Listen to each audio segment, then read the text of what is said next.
In the world of streamers of all shapes and sizes, there's one thing that's a constant. Tails. Be it feather tails, marabou tails, cool chamois kick tails, or crazy cool dragon tails. Tails are one of the biggest things in how a fly will swim. And let's just be honest, they grab attention too. I mean, come on. Come on.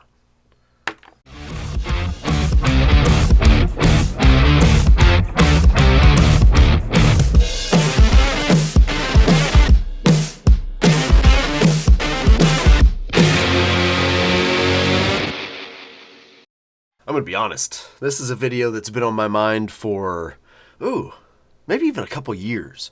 I just wasn't sure what angle I was gonna take and stuff like that. So we're just gonna take all the angles.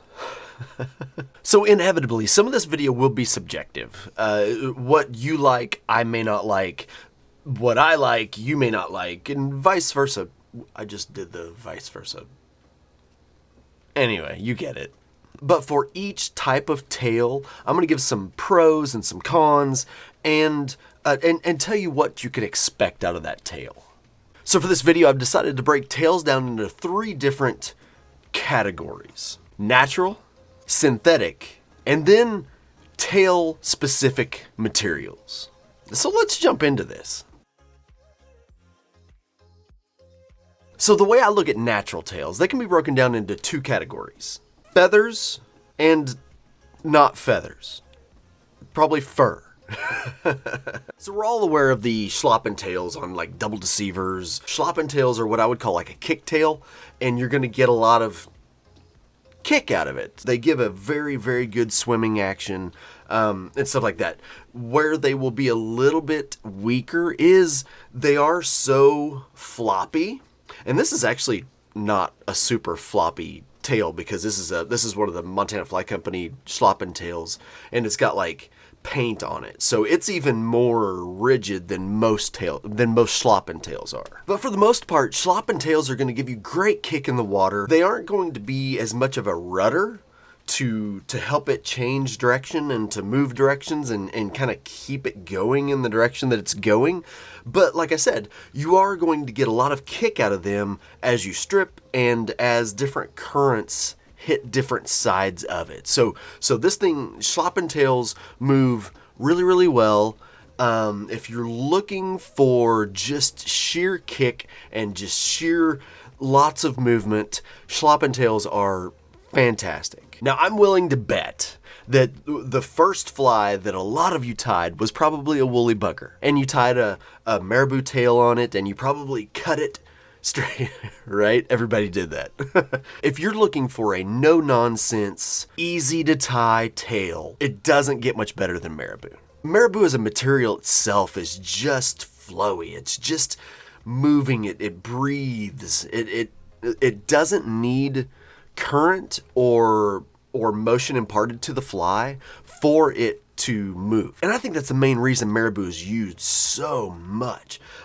It's just good for everything. Pretty much good for all tails. Marabou comes in a bunch of different colors. There's barred marabou like this. There's tons of different colors. It's just a good product that you will use in other things as well. This one has a wing of marabou on it. My new single knuckle has a body that's made out of marabou.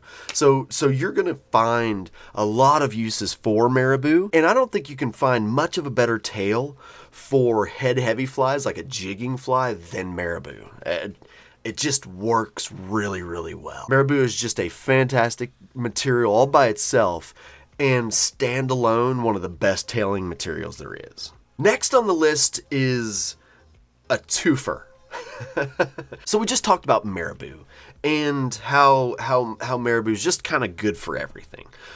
But if you lay marabou down underneath a rabbit strip tail, it gives a great pop of color. The rabbit strip's gonna move well. Rabbit strips are something that have been used for tails for way longer than I've even dreamed of being tying. I think probably longer than I've been alive. Probably not, I'm getting older, but you know, I use them on my knuckle deep. I really, really like Rabbit because of its extra abilities. Rabbit moves almost like Marabou. It's almost like a short fibered Marabou, but it also comes on a hide. So whatever hangs off the back of the hook is also going to move like this, along with the hair moving. We're just talking tons of movement. Great movement. Now, a con is that it soaks up water. No matter how you look at this, Marabou, most of these materials are going to soak up water. Rabbit strip is going to soak up way more water than anything else we're going to have in this video. Just period. But instead of it solely being a con, you can use that for your advantage. I did that with my knuckle deep. I used weight in the head to help get my knuckle deep down, but instead of it just being a diving fly, I went ahead and used rabbit strips on the front and back and the tail to soak up some water. And I'm purposefully meaning for this to do it. So when this fly is primed and ready to go, it will hit the water and instantly be swimming. That's what's a good thing about soaking up water. Some soaking of water is a good thing, because if it didn't soak any water up, it just kind of float. So rabbit strips are an absolute phenomenal tail. So last but definitely not least on the natural tails are just saddles. Jake Vilwalk's Triple Roamer, or just Roamer in general, is one of the prime examples of this kind of tail. So saddle feathers tend to be more rigid than Schlappen feathers. You can just tell the difference in how much this moves compared to this. It's just side by side. It's not even comparable. So these feathers are like this happy medium between Schlappen and bucktail. If you were able to like melt them and put them together, you'd end up with this feather. They still give you good kick movement in the water, but the stiffness of them will help the fly continue to move as well, just like the bucktail. It's the same kind of concept. But then you still have the plus of it bending and unbending to keep it moving in whatever direction it's moving in. And then you put an extra feather in there as a breaking up of a silhouette, and you have a pretty stout tail. Like a really, really good tail. So when we move on to synthetic tails, things are quite a bit different. Basically, you can use anything that's long fibered for a tail. You just can. There are no rules in this stuff, and if you watch my channel enough, you'll know that I despise rules. I just despise them. So you can use a flash tail, where the tail is literally flash.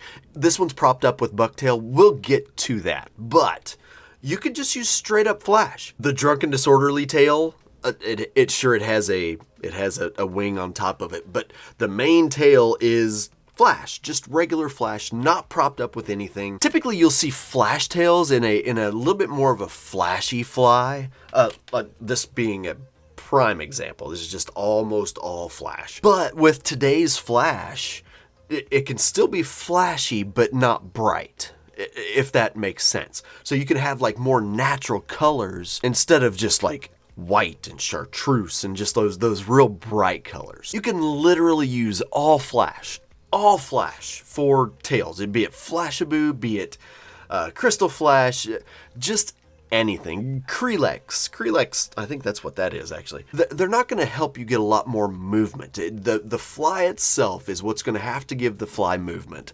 Everything else involved is going to have to give the fly movement other than the flash, because the flash is not going to offer much help as far as like keeping a fly moving in a direction. Now, flash does move really well in the water. There's a reason they call Flashabou Flashabou.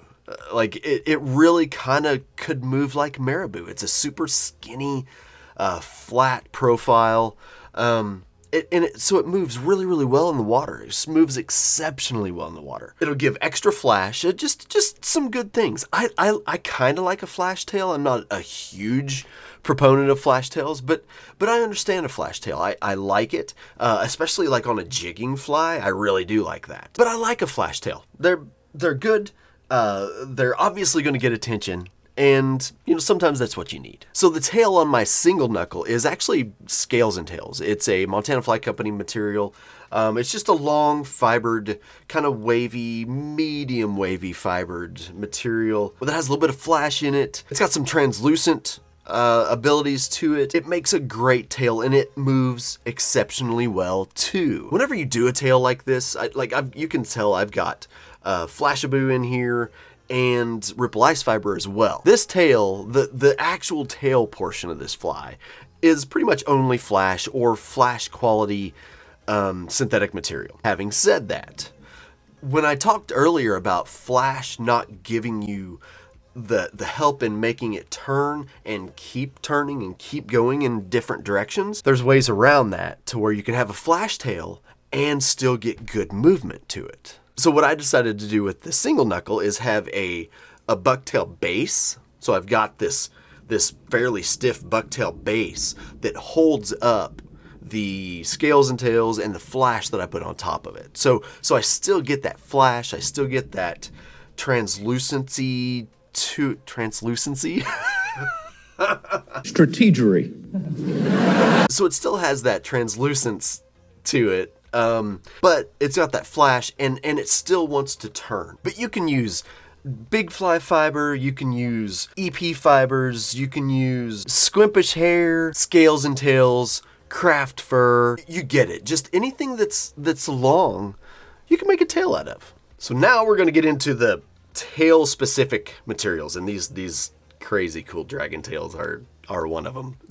Just super fun. So when you get into synthetic tails and tails that are specifically for being a tail, there are so many different kinds, and some of them require extra hardware and all this stuff. We're going to jump into this right here. When it comes to tail specific materials, there are tons and tons on the market. You could scroll through these things for days, and a lot of them are really, really cool. So the way I look at these tails is you kind of have a couple different categories. You have the chamois or like ultra suede, silicone, but then you have this kind of spandexy, kind of flashy material that is kind of an ultra suede and a silicone kind of mixed. I don't know. All I know is it has a lot of flash to it.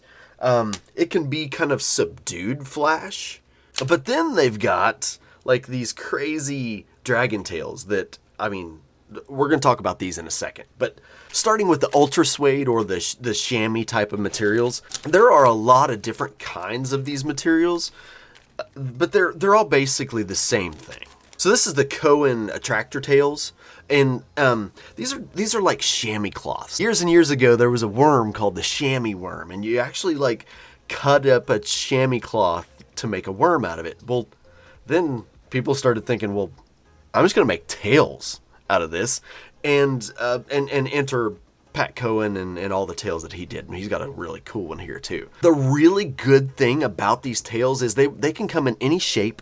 You can cut them to make, you can buy an actual chamois and cut it to make the tail that you want to make. They're really, really easy to work with. There's nothing to them. They move really, really well. And I think the coolest part is they take marker super well. So check out this ultra suede tail that I did right before I started this video. They take marker really, really well. I even blended it from red to orange to yellow and put the black marks on it. Like, you can do anything with these you want. If you just get them in white and you've got some Sharpies, you've got all the colors you possibly need. So I really like these. I think they're cool. They give a really good kick. They're like I said, they're a floppy material. They're not going to help the fly swim, but they give a great kick, and it's a very, very natural movement. But then you've got the ones that are just a little different. That doesn't look like any tail you've ever seen. Like ever. This is the way they come in the package. And these are the Cohen swim tails. So they come like this, and you have to like fold them and like glue them together to get this. So the thought process behind this is you tie it in And this is what the tail's going to do as it goes through the water. It has no choice. I tied this with it, and I tell you what, white bass and smallmouth and stripers, hybrids, absolutely love this thing, and it's so easy. It's like so easy, and that leads us to probably what got you to watch this video. Let's just be honest. These are Pecorini tails, and Paolo, forgive me if I'm mispronouncing your last name. I apologize. But these have been something that have been on my radar for years now. I don't know exactly what they are. I think they're like a spandexy type of material. They have a non-flashy type of material. It's just a matte type of material. And then they have the very, very holography. They are a very, very stretchy material. So to tie these in, it's almost like a rigid swivel.